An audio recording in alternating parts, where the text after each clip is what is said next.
Rumors of Meghan's fake pregnancy return. Lilibet and Archie definitely don't exist.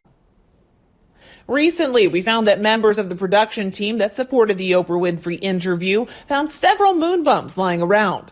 It may have validated suspicions others had based on the apparent shifting of the position of the pregnant belly and its wildly fluctuating size over short periods of time.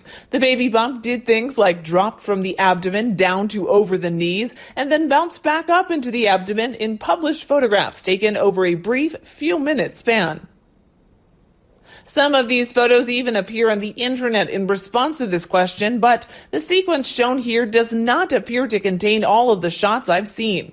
Easy enough for rumors to start based on these observations and photographs. Personally, it's none of my business, and it does make me wonder why it appears that someone felt it necessary to deceive the public.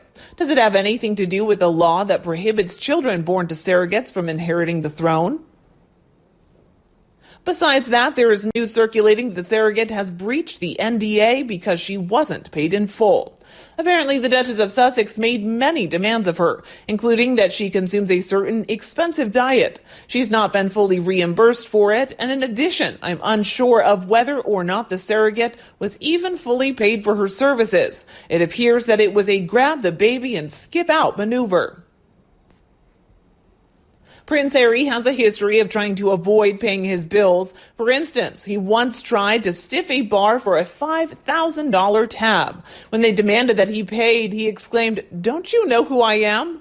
I've also read that genetic selection for fair hair like Diana's was done and that the baby has dark hair. That was a great disappointment.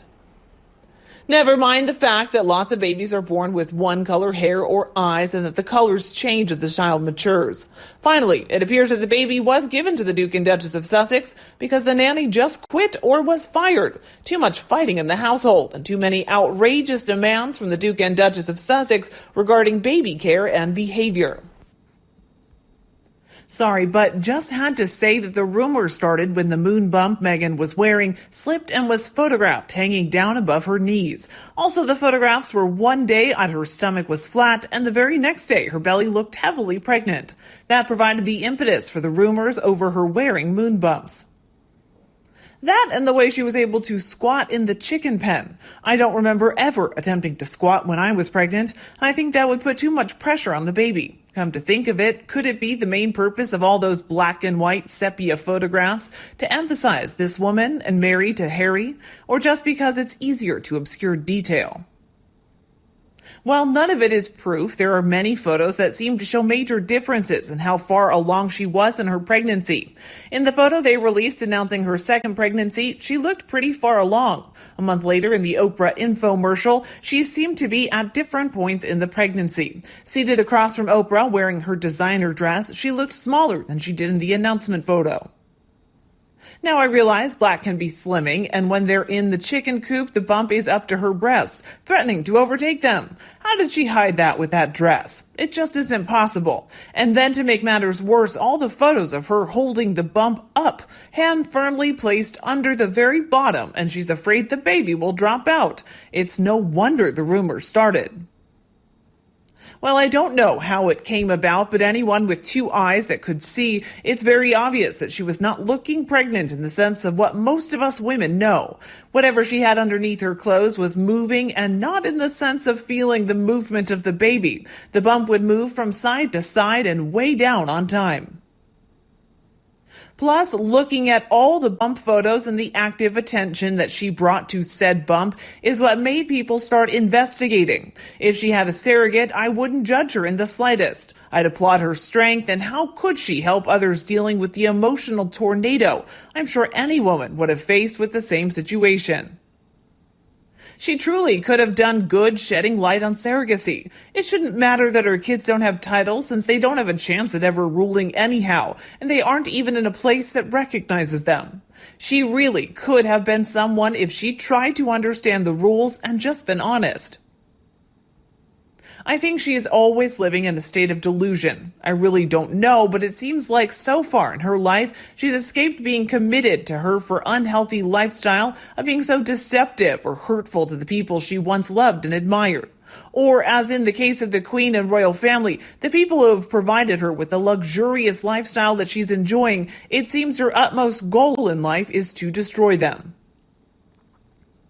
Amid all the speculation about Archie, Harry's wife showed up at the polo match with a doll. Various reborn doll experts have studied the photos and concluded that it was a doll. A real child does not stay in the same position for 3 hours, unfed, unchanged, and perfectly silent. So my position has always been that she faked the pregnancy to ensure that Archie was in the line of succession. Still, I question if that was the case, why was she being so obvious that she was sporting a fake bump and showing off a doll?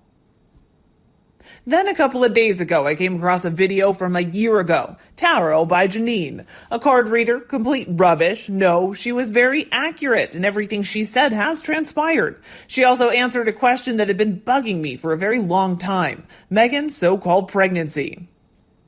The real question is why Meghan had so many or decided to wear them for so long. Not only that, but not being able to get a consistent size throughout. I know most pregnant women, but look much bigger in the evening after eating and water weight. But if you look at her photos, she's smaller at night. So it's really not, did Meghan wear a moon bump? It's why did she need one for so long? And why were the sizes never consistent? She really didn't need one at all because she's not in Hollywood, and this would backfire on her big time if it ever came out. But Meghan will always be an actress no matter what her actual profession is. It was a game and revenge to get back at the public and the royal family. Harry was in on it from the beginning. By the time the royal family became aware of the scam, it was too late to do anything. I imagine it was difficult to keep a straight face at times for Harry and his wife. This was payback time. There was no fear that Archie wouldn't be listed in the line of succession. How would it look if the royal family was in on the scam? How would they explain covering up something like this? Out of all the explanations out there, this one makes the most sense to me. It was all a game and the royal family got caught up in it. And now there's no way out gracefully. I hate to even think this, but I believe Nutmeg is far more likely to be homicidal than suicidal. I recall watching her in an interview just prior to their wedding and being overcome with a terrible feeling that no one was truly safe around her. I started praying that the Cambridges would not take their children on the same flights or trips she went on, and I believe the only thing that really would make her happy would be her being queen and Harry being her obedient king. I'm not even sure that happiness would last long. Frankly, I feel sorry for her, as she is the one person contributing to most of her unhappiness. There is much to be said for counting your blessings rather than demanding and getting more and more wealth, attention, and ultimately power. Her problem is that her appalling behavior in this country, bullying of royal staff and staff on royal tours, was blamed on her fatigue throughout her pregnancy and her hormone imbalance. We know she's never even been pregnant, at least not with Archie and Lily. So clearly her true nature was evident when she displayed bullying to others who she considered beneath her, and those who couldn't control and was unable to control her jealousy. British taxpayers also footed the bill for her extensive designer maternity wear, costing millions of pounds when it was all a very bad act. We all hope that Tom Bower's book will reveal all.